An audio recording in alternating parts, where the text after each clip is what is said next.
तो welcome friends, welcome to this new episode.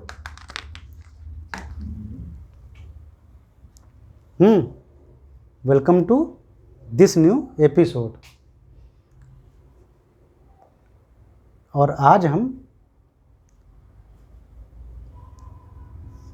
Focus के बारे में बात करेंगे। फोकस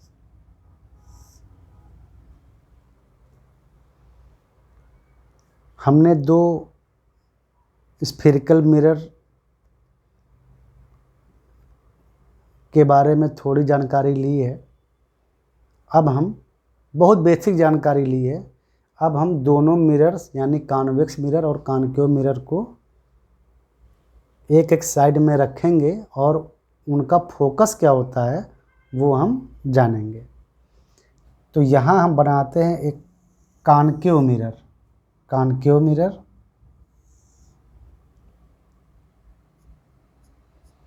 जिसके उभरे हुए पार्ट में पॉलिश होती है, यानी लाइट इसके पार नहीं जाएगी।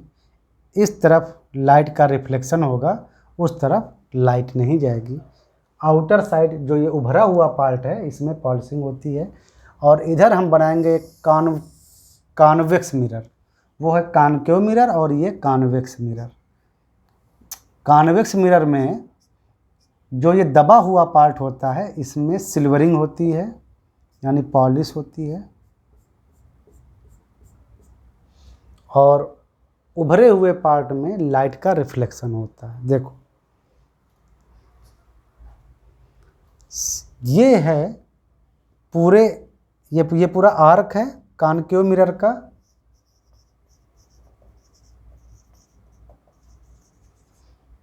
कॉनकेव मिरर का पूरा आर्क है और ये मान लो इस आर्क का मिड पॉइंट है जिसको बोलते हैं पोल, तो इसको पी लिख लो, पोल पी। और ये जिस स्फेयर से बना होगा उस स्फेयर का कहीं सेंटर होगा सी, तो इसको बोलेंगे इस कॉनकेव मिरर का सेंटर ऑफ कर्वेचर। इस पोल को अगर इस सेंटर से मिला दो तो ये लाइन कहलाती है प्रिंसिपल एक्सिस। सिमिलरली यहाँ पे आओ, सेम ये पोल है इस कॉन्वेक्स मिरर का P, और ये मान लो वो सेंटर है उस स्फेयर का जिससे कि ये काट के बनाया गया है। तो पोल से अगर इस सेंटर को मिला दो, सेंटर ऑफ कर्वेचर को, तो ये कहलाएगी principal axis of this mirror.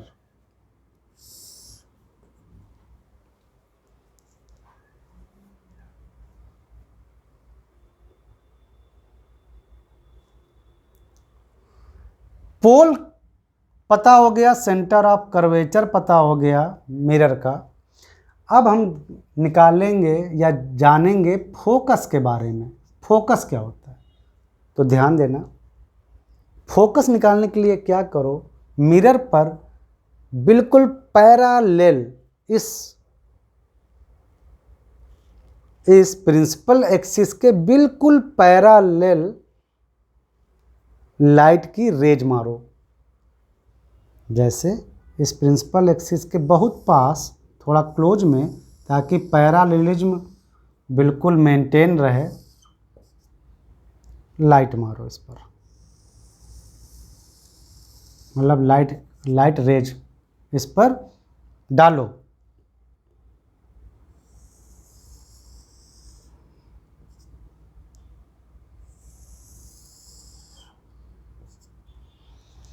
जब पैरेलल रेज यानी बिल्कुल समांतर रेज जो इस प्रिंसिपल एक्सिस है ना, ये प्रिंसिपल एक्सिस, ये अगर पैरेलल रेज लाइट की हम डालते हैं तो हम मानते हैं कि ये इन्फाइनिटी यानी इनफाइनाइट डिस्टेंस से आ रही हैं, यानी अनंत दूरी से ये रेज आ रही हैं, ऐसा इन्फिनिटी से आ रही हैं, और ये यहाँ पर स्ट्राइक कर रही हैं। अब इसकी रियर जो साइड है, रियर साइड यानी पीछे वाली साइड, वो तो सिल्वर्ड है यानी पॉलिश्ड है, रेज उसके पार नहीं जाएगी, इसमें रिफ्लेक्ट होगी, तो रूल ऑफ रिफ्लेक्शन लगेगा। रूल ऑफ रिफ्लेक्शन क्या कहता है, बताया था ना मैंने।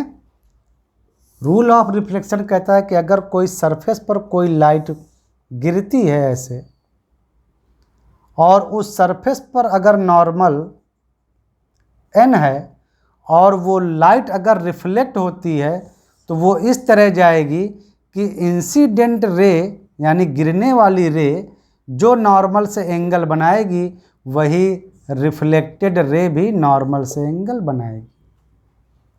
और नॉर्मल, रिफ्लेक्टेड रे और इंसिडेंट रे तीनों एक प्लेन में होंगे। जैसे अभी ये जो 3 लाइन जो हमने खींची हैं, ये जैसे इस वाइट बोर्ड के प्लेन में है, बिल्कुल ऐसे। यही तो होता है ना रूल। तो अगर ये रे, मान लो हम इस रे को देख रहे हैं, ये वाली रे, अगर ये रे यहाँ स्ट्राइक करती है तो वो रिफ्लेक्टेड होती है, तो वो कौन सा रूल फॉलो करेगी, रिफ्लेक्शन का। अब इस पॉइंट पर जहाँ स्ट्राइक किया वहाँ नॉर्मल कैसे खींचे, तो सिंपल सी बात है कि ये जो मिरर है, कॉनकेव मिरर, ये जिस ओरिजिनल स्फेयर से बना है उसी का सेंटर तो है ये सी, जिसको बोलते हैं centre of curvature of this mirror. और सेंटर से कोई भी रेडियस आप खींचो तो वो हमेशा स्फेयर पर के सरफेस पर नॉर्मल होती है। तो यहाँ से इस सेंटर ऑफ कर्वेचर से अगर इस पॉइंट को मिलाओगे तो ये इस पर नॉर्मल ही रहेगी। ये नॉर्मल है तो इसको ऐसे मिला दो इस पॉइंट पर डॉट डॉट करके, नॉर्मल, ये नॉर्मल रहेगी। तो जितना एंगल ये रे इस नॉर्मल से बना रही है उसी एंगल से ये ऐसे रिफ्लेक्ट हो जाएगी।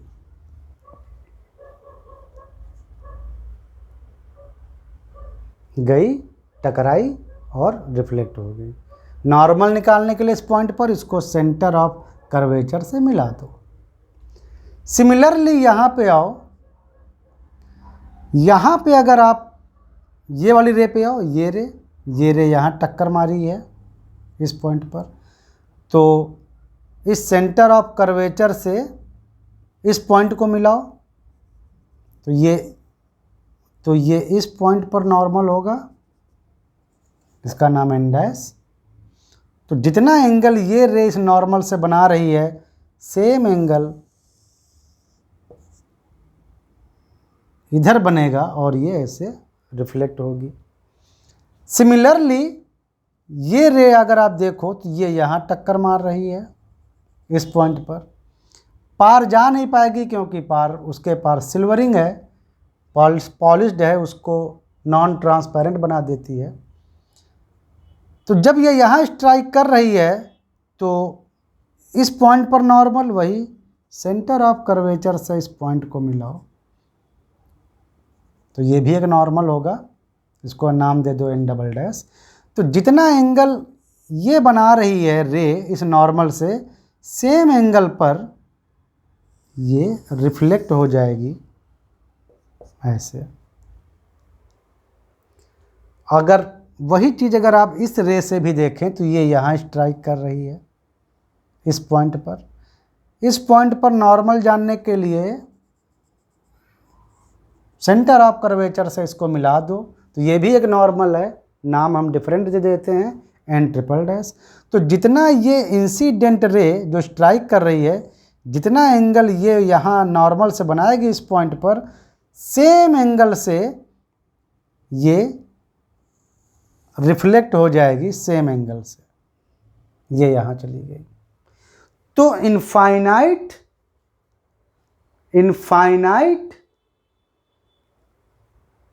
डिस्टेंस से जब पैरेलल रेज आती हैं, या कह लो कि प्रिंसिपल एक्सिस के पैरेलल रेज जब आती हैं और एक कॉनकेव मिरर पर स्ट्राइक करती हैं, तो ये सारी रे रिफ्लेक्शन के बाद एक कॉमन पॉइंट से होकर गुजरती हैं, ये पॉइंट,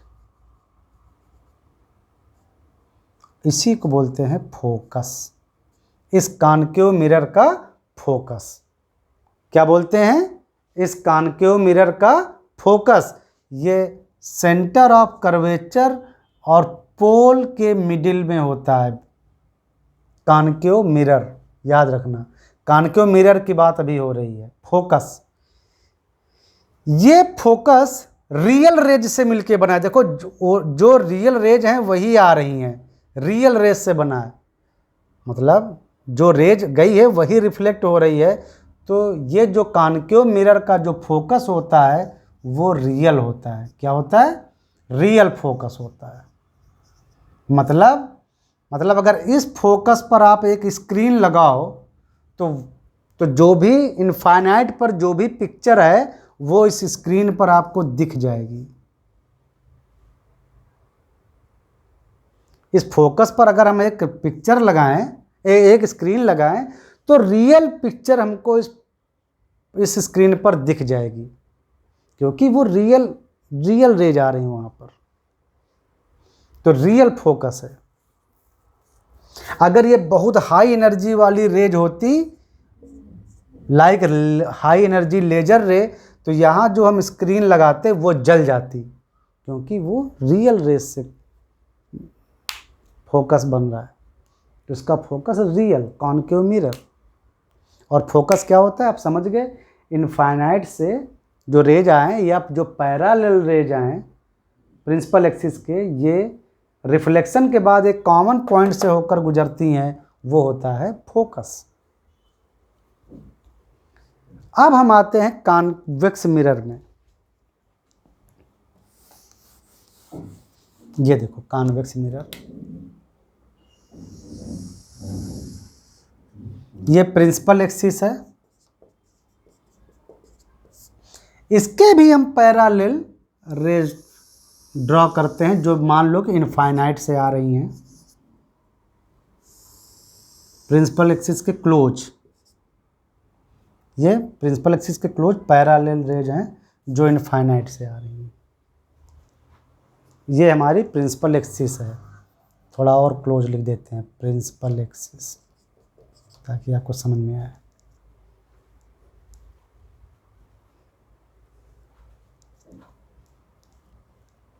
ये रे अगर यहां पर स्ट्राइक की है तो रिफ्लेक्शन लगेगा, रिफ्लेक्शन रूल लगेगा, क्योंकि रे पार नहीं जा रही है, मतलब रिफ्लेक्ट होगी। क्योंकि उधर सिल्वरिंग है जो कि इसको नॉन ट्रांसपेरेंट बना देता है कि आप इसके पार लाइट नहीं जाएगी। देखो अब जब यहाँ पर जब स्ट्राइक किया तो रिफ्लेक्शन रूल लगेगा। रिफ्लेक्शन रूल का मतलब है कि वो नॉर्मल से सेम एंगल बनाते हुई निकलेगी। अब इस पॉइंट पर नॉर्मल कैसे लेंगे? तो जो इसका सेंटर ऑफ कर्वेचर है इसको पहले यहाँ से मिलाएंगे स्ट्रेटली,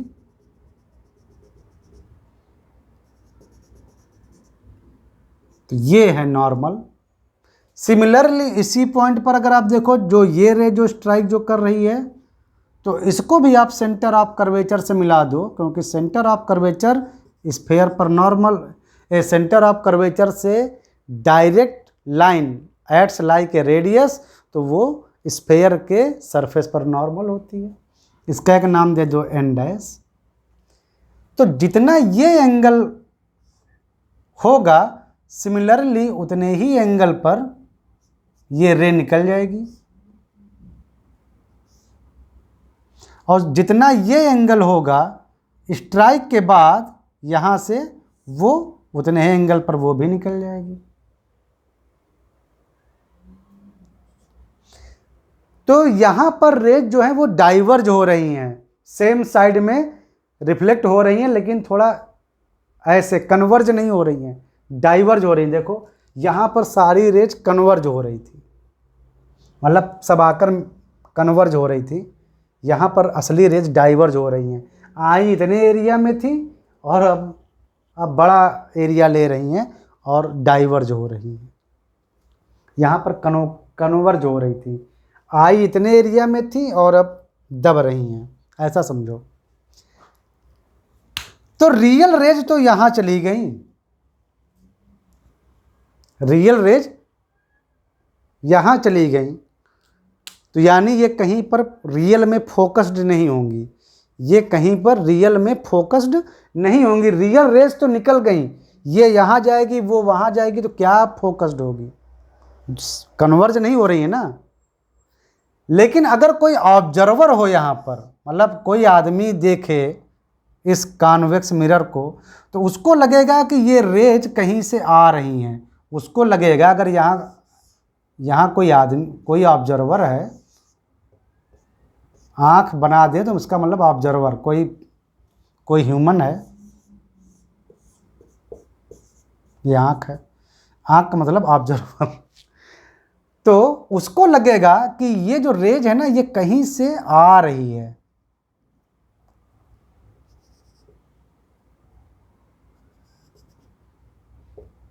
और कहाँ से आ रही है, उसको लगेगा यहाँ कहीं से आ रही है, और ये है फोकस। पैरेलल रेज आती हैं कॉन्वेक्स मिरर पर, कॉन्वेक्स मिरर है ये, याद रखना, कॉन्वेक्स मिरर, कॉन्वेक्स मिरर पर स्ट्राइक करती हैं और फिर डाइवर्ज हो जाती हैं। रियल में कभी कन्वर्ज नहीं होंगी किसी पॉइंट पर, रियलिटी कुछ और है, लेकिन ऑब्जर्वर को लगता है ऐसा कि वो कहीं से आ रही है। पैरेलल रेज स्ट्राइक करने के बाद कहीं से आ रही हैं, और या यहाँ कह लो यहाँ कन्वर्ज हो गई हैं, उसको ऐसा लगेगा कि जैसे रेज यहाँ कन्वर्ज हुई हैं, जबकि रियलिटी में नहीं हुई है, रियलिटी कुछ और है। उसको परसेप्ट होगा कि वहाँ पर रखी है, परसीव होगा। तो ये जो पॉइंट है ये कहलाएगा एफ कहलाएगा इस कॉन्वेक्स मिरर का फोकस। लेकिन ये फोकस रियल नहीं है, यानी ये वर्चुअल फोकस है, क्योंकि ये परसेप्शन से बना है, आभासी है। अगर ये बहुत हॉट लेजर रेज होती और आप यहाँ स्क्रीन लगाते तो स्क्रीन हीटेड होकर जलती नहीं जलेगी, क्योंकि रियल रेज वहाँ नहीं गई हैं। इसीलिए मैं बोला कि ये रियल फोकस नहीं है।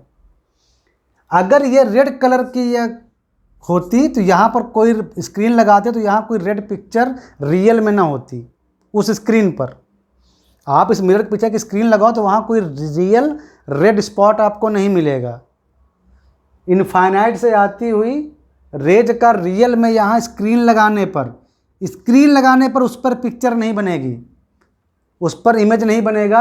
हालांकि ये आदमी जो ऑब्जर्व कर रहा है उसको लगेगा जैसे यहाँ पर इमेज है, लेकिन रियल में वहाँ कुछ नहीं है, इस मिरर के पीछे कुछ भी नहीं है। वहाँ आप स्क्रीन लगा दो ना, तो उस स्क्रीन पर आप, मतलब यहाँ स्क्रीन लगाओ फिर पीछे मिरर के देखने जाओ, यहाँ स्क्रीन लगाओ फिर मिरर के पीछे से देखो तो वहाँ कुछ नहीं है। आप इधर से देखोगे तो आपको लगेगा कि हाँ उधर पीछे कुछ पिक्चर है, कुछ इमेज है, लेकिन जब आप इस मिरर के पिछवाड़े जाकर देखोगे तो स्क्रीन आपको बिल्कुल प्लेन सादी ही रहेगी, वहाँ कुछ नहीं होगा। तो इसको बोलते हैं कि कॉन्वेक्स मिरर का जो फोकस है वो वर्चुअल है, रियल फोकस नहीं है। तो आई थिंक आपको फोकस क्या होता है मिरर का वो समझ में आ गया है अच्छी तरीके से, ठीक है। दोनों टाइप के मिरर की, मतलब कॉन्वेक्स मिरर और कॉनकेव मिरर का। चलो फिर मिलते हैं नेक्स्ट एपिसोड में, फिर अपने नए कॉन्सेप्ट सीखेंगे जिनका यूज करेंगे हम लोग आगे।